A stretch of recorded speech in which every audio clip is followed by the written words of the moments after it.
চিকর। হ্যাঁ আর্যগড় থেকে ও বেরোবো। হ্যাঁ। তো আর বলো এবার। বলছি ওটা হয়েছে কি বলতো, ও 2টো অব্দি পেশেন্ট দেখেছে, ঠিক আছে। রাত্রি পেশেন্ট দুটো। রাত্রি 2টো, ঠিক আছে। আচ্ছা। 2টো অব্দি পেশেন্ট দেখেছে, দেখে রুমে এসে অনলাইনে অর্ডার করে 4জন বন্ধু মিলে খেয়েছে, ডিনার হুম করেছে। হুম করে ও খুব টায়ার্ড ছিল, যেহেতু 36 ঘন্টা ডিউটি ছিল, হুম টায়ার্ড ছিল। ও কি করেছে, ওই সেমিনার রুমে গিয়ে হুম শুয়ে পড়েছে একটা রেড কালারের ব্ল্যাঙ্কেট ঢাকা দিয়ে। হুম। কিন্তু তারপরে মানে সেমিনার রুমে এমনি কি তোমাদের ওরকম সেমিনার রুমে টুমে ঘুমানো হয়? মানে আমি যদিও কোনো আইডিয়া নেই, ওই জন্য জিজ্ঞেস করছি। না, এবার একটা রেসিডেন্টের ডক্টর রুমস থাকেই, আচ্ছা। বুঝতে পেরেছিস, তারপরেও সেমিনার থাকে। এবার হুম। সেমিনারে একটা বেড থাকে, আর আচ্ছা ডক্টরস রুমে 2টো 3টে যেরকম বড় ঘর হবে সেরকম বেড পাতা থাকে। আচ্ছা আচ্ছা। মেনলি ডক্টরস রুমে শোয়ার কথা, ঠিক আছে। হুম হয়েছিল কি, ওকে বডিটা পাওয়া গেছে সেমিনার রুমে, হুম কিন্তু ঘুমাচ্ছিল ডক্টরস রুমে। যে হুম রুমটা তোর এখন ভাঙা হয়েছে, দেখেছিস রুমটা ভেঙেছে, হুম হুম হুম হুম, একটা ভিডিও ঠিক দেখছিলাম। বাথরুমের পাশেই, হুম ঠিক আছে। মানে বাথরুমটাকে অজুহাত দিয়ে হুম ওই রুমের দেয়ালটা ভেঙে দিয়েছে। অ্যাকচুয়াল কাণ্ডটা ঘটেছে তোর ইয়েতে, ওই রুমটার ভেতরে, ডক্টর রুমে। ডক্টরস রুমে। ডক্টরস রুমেটা ঘটনাটা ঘটেছে, ওই বডিটাকে তো ডক্টর ধস্তাধস্তি। রুমে ওই দিন আর কেউ ছিল না, খালি মানে অনলি ওই দিদিটাই ঘুমোচ্ছিল? হ্যাঁ, এবার তোকে আমি বলি, অন কলে নিশ্চয়ই একজন থাকবে না, না। ওরা জুনিয়র সিনিয়র মিলে থাকে। এমনকি থার্ড ইয়ার একজন থাকবে, সেকেন্ড ইয়ার একজন থাকবে, হুম প্লাস ফার্স্ট ইয়ারের ইন্টার্নশিপরা যারা থাকে তারা ইন্টার্নরা থাকে। হুম আর চেস্ট এমন একটা ওয়ার্ড হচ্ছে, কোভিড এর পর থেকে প্রায় হামেশাই সবার শ্বাসকষ্ট হচ্ছে, মানে আসছে মানেই শ্বাসকষ্ট হচ্ছে। হুম আর চেস্ট ওয়ার্ড আর চেস্ট মেডিসিন দুটোই হুম পাশাপাশি ওয়ার্ড, হুম ঠিক আছে। হুম। তো কেউ কি শুনতে পায়নি? কেউ শুনতে পায়নি। হ্যাঁ, ওটাই তো আমি ওই দিনকে ওটাই ভাবছিলাম এবার যে। দেখ, ধস্তাধস্তি করাতে একটা নিশ্চয়ই চিৎকার হয়, একটা ভাইলেন্ট হয়, হুম হুম বুঝতে পেরেছিস। হুম তারপরে আবার কি, যে 4জন ওর সাথে খেয়েছে তারা কোথায়, তারা কেন মিডিয়ার সামনে আসছে না? হুম। তাই ঠিকই তো, তো। তারা কেন আসছে না? তোমার ওই দিন ডিউটি ছিল না রাতে? ওই দিনকে আমি নাইটে ডিউটি করছিলাম। আচ্ছা। আমি নাইটে ডিউটি করে এসেছি, আমার লাস্ট নাইট ছিল। তো হুম আমার তো 3 দিন নাইট থাকে, তিন হুম দিন নাইট থাকার পর লাস্ট নাইট ছিল। লাস্ট নাইটের পর বুধবার আমার লাস্ট নাইট, বুধবার রাতে ঘটনাটা ঘটেছে। হুম আমি বাড়িতে এসেছি, রীতিমতো বাড়িতে এসে শুয়ে পড়েছি। 3টের সময় আমার কাছে ফোন এসছে যে সবাইকে ডেকে পাঠিয়েছে, ইমিডিয়েট আয়। হুম। তখন গিয়ে দেখি আরজি করে এই অবস্থা, পুরো গোটা হাসপাতালকে ডেকে পাঠিয়েছিল। গিয়ে দেখি পুলিশ ছয়লা, মানে। আর ওকে যেভাবে, আমি তো বডিটা দেখেছি রে, মানে আমাদের হুম। এখনো পর্যন্ত চোখ থেকে নামছে না। রীতিমতো মনে হচ্ছে মেয়েটা যেন আমাদের পাশে পাশে ঘুরছে, হুম একদম হুম হুম এরকম, মানে মানে অদৃশ্যমান, মানে আমরা এরকম ভাবতে পারছি না যে এরকম ভূত হুম। থাকে বা একটা স্পিরিট থাকে বা কিছু। এখন আমরা বুঝতে পারছি না, ওর আত্মাটা এখনো ঘুরছে আমাদের আশেপাশে। দেখ, ওর আমার তলাটায় না, কিন্তু ওর থেকে ও থাকে 4তলায়। 4তলায় ঘটনাটা ঘটেছে, ঠিক 2টো ফ্লোর নিচেই আমি থাকি, আমার আচ্ছা। রুমটা, ঠিক আছে। কিন্তু তাও আতঙ্কে আমরা মানে একদম স্তব্ধ হয়ে গেছে আরজিগরটা। কিন্তু ব্যাপারটা হচ্ছে, তাহলে ডক্টর রুম থেকে ওকে সেমিনার রুমে নিয়ে যাওয়া হয়েছে? হ্যাঁ, অবশ্যই নিয়ে যাওয়া হয়েছে। এবার দেখ, নিয়ে যাওয়া হয়েছে, ওকে যেভাবে মারা হয়েছে, এটা একার পক্ষে সম্ভব অসম্ভব, না দিস একদম। Is a impossible. পুরোপুরি গ্যাং রেপ, গ্যাং রেপ ছাড়া কোনো কিছু নয়। আর শুধুমাত্র রেপ নয়, রেপ হলো, করলো, ছেড়ে দিল, ঠিক আছে, ওকে রীতিমতো মার্ডার করেছে। মানে মানে হিসেব মতো যা বুঝছি মানে তোমার কথাতে, হ্যাঁ, ওটা হচ্ছে ওর ওই বন্ধু বান্ধব মেবি ইয়েস, জড়িত। এক্স্যাক্টলি। হয় ওর বন্ধু বান্ধব কেউ, ঠিক আছে, মানে 4জনের মধ্যে কেউ, আইদার ওকে এমন কিছু করতে বলতে। দেখ, বড় বড় কোম্পানিতেও তো এরকম হয়, মানে হুম হয় তুমি আমার সাথে কম্প্রোমাইজ হুম করো, নয় হুম তুমি হুম চাকরি হুম ছেড়ে চলে হুম যাও, হুম হুম হয় তো। হুম হুম এ- এখানেও সেরকম কিছু একটা হয়েছে। যাকে যে ক্রাইম করেছে, সেও কিন্তু নর্মাল ডক্টর নয়, কিন্তু সেও একটা ভালো পোস্টে র্যাঙ্ক করছে, বুঝতে পেরেছিস। তবেই কিন্তু পুরো ব্যাপারটাকে হসপিটাল চেপে যেতে চাইছে, পুরো ব্যাপারটাকে। তাহলে এই সিভিক যে, ও কোথা থেকে আসছে? এবার তোকে আমি বলি, ওটা কোথা থেকে আসছে। আমাদের প্রিন্সিপাল চেঞ্জ হয়ে গেছে, ডেপুটি সুপার চেঞ্জ হুম হয়ে গেছে, তারপরে আমাদের ওই অ্যাসিস্ট্যান্ট সুপার চেঞ্জ, সব চেঞ্জ হয়ে গেছে। হুম তারপরে যে ওয়ার্ডের ডাক্তাররা ছিল, সিস্টাররা ছিল, ওয়ার্ড বয়রা ছিল, মাসিরা ছিল, সবাইকে ডেকে এখন হুম সাসপেন্ড করা হয়েছে। হুম তারা কোথাও যেতে পারবে না, রোজ গিয়ে কোর্টে গিয়ে দেখা করেছে, আজকেও কোর্টে গেছিল সবাই। হুম তারপরে উম, তারপরে তোমার তোর এগুলো হলো, তারপরে তোর কি বলে, আরে বল না, ওই সিবিআই এটা হয়েছে কি, মানে ও সেই সঞ্জয় রায় যে ধরা পড়েছে, হুম অ্যাকচুয়াল কিন্তু ও নেই, হুম ঠিক আছে, ওর এতটা ক্ষমতাই হয় না। ও অত রাত্রে কি করতে যাবে, হুম ও অত রাত্রে ওখানে কি করতে যাবে? ও না পেশেন্ট, ও নাকি বলছে দালাল পেশেন্ট নিয়ে গেছে, তো পেশেন্ট নিয়ে যখন গেছে দিদিটার রুমে যখন যাবে, নিশ্চয়ই দিদিটার রুমে কোনো কাগজপত্র দেখাতে যাবে, সেই অবস্থায় গিয়ে দেখে যে এরকম এরকম ঘটনা, তা ঝাঁপিয়ে পড়েছে ওর উপরে। হুম এরকম কিছু কি, তাও কিছু নয়, শুধু গেছে দেখছে ড্রিঙ্ক অবস্থায়, ওকে ক্যামেরায় দেখা গেছে ড্রিঙ্ক অবস্থায় গেছে আর এসছে, এইটুকুই দেখা গেছে। তারপরে হচ্ছে কি, তোর অনেক রকম এখানে অনেক রকম ব্যাপার আছে। যে দিনকে ঘটনাটা ঘটে তার ঠিক দুদিন পরে ওই সেমিনার বাথরুমের অজুহাত দিয়ে ডক্টর যে রুমের দেওয়ালটা আছে ওই হুম দেওয়ালটা ভেঙে দিয়েছে। কেন? প্রথমে ওকে বললো সুসাইড করেছে, আমাদের যখন ফার্স্ট খবর আছে তখন সুসাইড করেছে।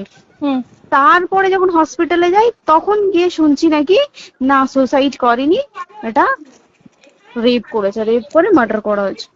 হুম বুঝতে পারলি, এখানে বিশাল বড় একটা গেম চলছে। এবার আর যে ওর উপর কি রাগ ছিল মানে? হ্যাঁ হ্যাঁ হ্যাঁ হ্যাঁ হ্যাঁ হ্যাঁ একদম আমি তো কি বললাম, শোন তুই যদি কারোর সাথে কম্প্রোমাইজ করি তাহলে তোর পোস্ট হুম বাড়বে, হুম হুম তুই হুম কারোর সাথে কম্প্রোমাইজ করবি না তোকে মার্ডার করে দেবে। মানে মানে ওরকম টাইপের কিছু বলছো তো? এরকমই টাইপের কিছু একটা ছিল। আইদার খুব রাফ, মানে খুব রাগ, খুব মানে খুব ওর উপরে খুব ফ্রাস্ট্রেশন ছিল, যারই ছিল খুব ফ্রাস্ট্রেশন ছিল। শুধু ওকে মারিনি রে, রীতিমতো মার্ডার করেছে। ওর যে ক্ল্যাচারটা ছিল, হুম ওর আমি ইউরিন, শুনেছি এটা। ওর ইউরিনের রাস্তায় ক্ল্যাচারটা ঢুকিয়ে দিয়েছে, তুই ইস, জানিস? মানে কি বলবো, মানে ওকে দেখা যাচ্ছে না, আমরা তো দেখেছি নিজের চোখে, ওকে দেখা যাচ্ছে না, মানে একটা ব্লিড। মৃত্যু কতটা, মানে এইটা মানে প্রচন্ড কষ্ট পেয়ে একটা মেয়ে মারা গেল না? আর ওর যে গলাটা চেপে ধরেছে, আহ ওর ওই চেপে ধরাতে মানে এতটাই জোরে চেপে ধরেছে যে ওর চোখ ফেটে রক্ত বেরিয়েছে।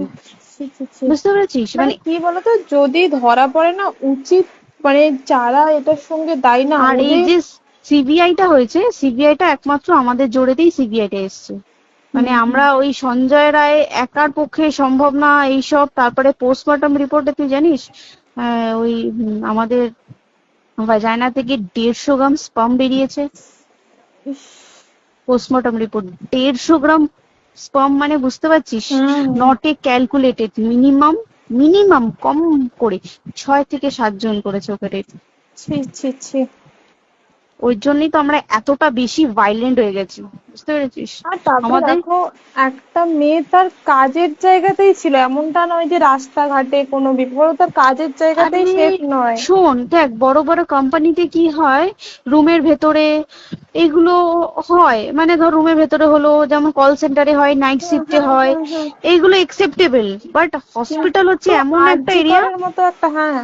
আরজি কর বলে না, যে কোনো হাসপাতালে কেউ যদি স্ব ইচ্ছায় কারোর সাথে রিলেশনশিপে গিয়ে করতে চায় সেটা আলাদা জিনিস কিন্তু, হুম ঠিক আছে, হুম কিন্তু কেউ কারো বিরুদ্ধে এইভাবে করতে পারে না রে। তুই জানিস না, মানে ওয়ার্ডে দেখ, কম বেশি আমরা সবাই ঘুমাই, কম বেশি আমরা হুম সবাই জেগে হুম। থাকি, জেগে তো থাকি, তাতে কি কেউ শুনতে পায়নি? তার কি একদম সেটাই। ভাইলেন্স ছিল না?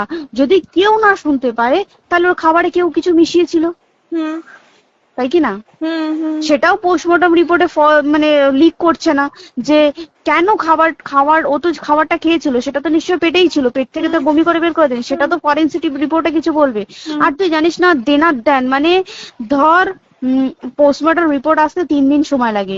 হুম ও যেদিনকে মরেছে ঠিক তার পরের দিনকে বিকালবেলা পোস্টমর্টম রিপোর্ট বার করে দিয়েছে, মানে বডি বার করো আর পোড়াও, হুম 10 সেকেন্ডের মধ্যে বাড়িতে নিয়ে গেছে, তারপরে বডি পুড়িয়ে দিয়েছে। মানে কি বলবো, হসপিটাল, মমতা ব্যানার্জি, সবাই, মানে তৃণমূল প্রত্যেক সবাই হুম এটাকে পুরোটাই কেসটাকে চাপা দিতে চাইছে, পুরোটা পুরোটা। তবে তুই ভাব, যে মানুষটাকে এত ক্ষতবিক্ষত ভাবে মেরেছে, তাকে অভিষেক ব্যানার রেপ কি কলকাতায় প্রথম হলো? নয়, হুম বিভিন্ন জায়গায় বিভিন্ন ভাবে রেপ হয়েছে, হুম ধরা পড়েছে, ফাঁসি হ্যাঁ হয়েছে কি হুম জেল হয়েছে। হুম অভিষেক বন্দ্যোপাধ্যায় কেন বললো জাস্ট এইট তোর কি বলে এনকাউন্টার করতে? মানে কি সঞ্জয়কে যদি এনকাউন্টার করে পুরো কেসটা চাপা পড়ে পুরো যাবে, কেসটা চাপা পড়ে যাবে একদম। স্টুডেন্টরা ঠান্ডা হয়ে যাবে, হুম হুম আর আমরা সেটা মানবো না, আমরা সেটা হতেই দেব না। তাতে যদি চাকরি মানে আরজিকরটাকে সিল করতে হয় তাতেও আমরা রাজি আছি, সিল করে দেওয়া হোক আরজিকর, সিল করে দেবে মনে হচ্ছে যদি ঠিকঠাক ভাবে। এবার ওই জন্য আমাদের দাবিতে সিবিআই এসছে। এবার তুই একটা কথা বল, যখন দেখতে পাচ্ছে মমতা ব্যানার্জি যে কলকাতা পুলিশ আমাদের জন্য কিছু করতে পারছে না, আমরা কিছু মানতে পারছি না, 7 দিন ধরে বার করতে পারছে না, হুম তাহলে সেটা 2-3 দিনের মধ্যে কেন হ্যান্ড ওভার করে দিল না?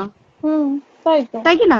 তারপরে দেখ পিডব্লিউডি একটা লো পোস্টের মানুষ, মানে যারা ভাঙচুর করে, মানে সিমেন্টের যারা কাজ করে তাদেরকে হুম পিডব্লিউডি বলে।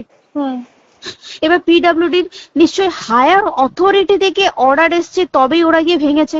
ওরা হুম নিশ্চয়ই পাগল নয় দুম করে গিয়ে কোনো গভর্নমেন্ট প্রপার্টি ভেঙে দেবে।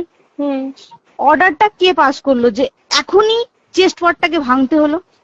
সিবিআই আসা পর্যন্ত অপেক্ষা করতে পারতো। কারণ আজকে অত বড় বিক্ষোভ হবার কারণ কি হচ্ছে? একটাই কারণ, যে মেয়েটি মারা গেছে ঠিক আছে, কিন্তু তাকে এত বেশি মলেস্ট করে, এত বেশি রেপ করে বা বেশি ওকে মেরেছে, তার কি কোনো প্রতিবাদ নেই?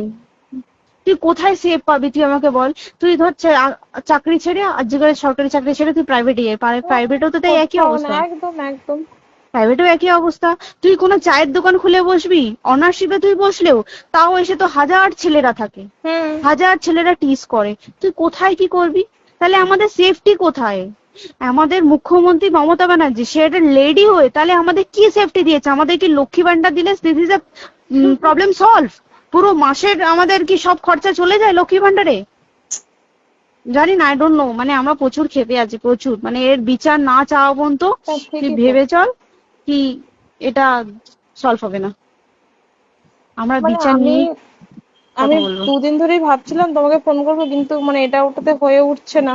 আর তোমাকে তো হুম। আমি ওই দিন রাতেই হোয়াটসঅ্যাপ করলাম না। হ্যাঁ হ্যাঁ এবার হ্যাঁ তখনই না আমি ব্যাপারটা অতটা বুঝতে পারিনি, আর আমার তার পরের দিনই ভোরবেলা ডিউটি। তা হ্যাঁ। আমি খুব তারপর সাবধানে থাকিস রে, আর খুব বলো না, সাবধানে না না। থাকিস। হ্যাঁ তাই তো, এখন মানে আর তোমরাও সাবধানে থাকো সবাই। কি বলবো বল, কিছু বলার নেই। দেখ আমাদের মধ্যবিত্ত মানুষরা, আমাদের চাকরি করে খেতেই হবে, সোজা কথা। একদম একদম। তাই কিনা বল? বাবা এত হুম, পুঁজি নেই যে বসে অত বসে খাবো, ঠিক আর আছে? সেই মেন্টালিটিও নেই। পুঁজি হ্যাঁ যদিও থাকে, মেন্টালিটিও নেই হ্যাঁ যে এবার বাবার তুই, পুঁজিতে খাবে। এবার একটা কথা তুই বল, চাকরিটা কোথায় গিয়ে করবো তুই একটা বল? কোন সেটাই। স্টেটে গিয়ে চাকরি করবো তুই আমাকে বল? ওই যেমন, মানে এটা হয়তো আমার মা যেমন বাড়ি থেকে 7টার মধ্যে ঢুকে যাও, দিদিকে তো ধরো অনেক রাত অব্দি 9টা, 9:30, 10টা অব্দি ল্যাবে থাকতেই হয় না। এবার তুই কি করবি কি বল, কি করবে করবি? বলো তো, এখন কিছু নেই। করার আছে? দেখ ল্যাবেও তো সব ছেলেরা আছে, ছেলে হ্যাঁ আছে মেয়ে আছে। তুই একদম। কাকে বারণ করবি, তুই কাকে বিশ্বাস করবি তুই বল? তুই ধর কলিগদের সাথে খেতে বসেছিস, ঠিক আছে, তোর টিফিনটা যদি কেউ চাইলো তুই তাকে না দিয়ে পারবি? না একদমই। আর কার মনে যে কি আছে সেটাই তো কি খুব বলবি সমস্যা। বল? এবার তুই বল খাবারটা যে খাবি, তোর টিফিন কেউ চাইলো বা তোকে যদি কেউ বললো কে একটু একটু খা, যেমন আমরা শেয়ারে হয় স্কুলে হ্যাঁ যেটা আমাদের আমাদেরও শিখে হয়, এসেছি, যেটা হ্যাঁ স্বাভাবিক, এটা সবারই এটা তো হয়। স্বাভাবিক। তুই বল তাতে যদি এরকম অবস্থা হয় তাহলে কি করবে মানুষ, তুই আমাকে বল?